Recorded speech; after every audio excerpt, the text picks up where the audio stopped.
শুভেচ্ছা সবাইকে। আসলে এমন একটা সময় আমরা আজকে পাঠচক্রে বসেছি, আর 2 দিন পরেই নির্বাচন, যেটা সবার আকাঙ্ক্ষা ছিল।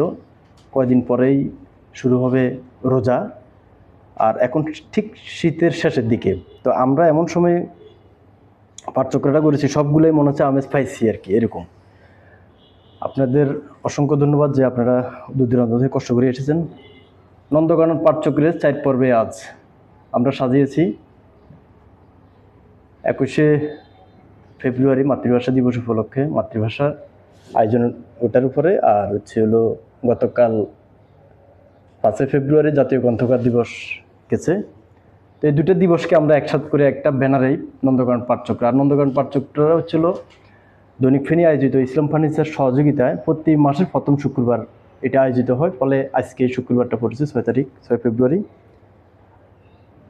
আমরা প্রতিবারের চেষ্টা করি একটু নতুনত্ব নিয়ে আসতে, একটু বিষয়ভিত্তিক তুলে আনতে।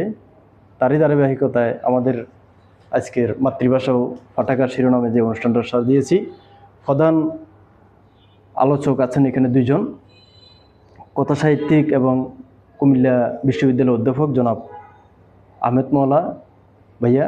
আছেন হচ্ছে আমাদের শিক্ষক আবৃত্তিশীল, ওনার আমরা সবাই চিনেন, জানার পরিচিতি রয়েছে, এবং সঞ্চালক সৈয়দ আশরাফুল হক আরমান ভাইয়া।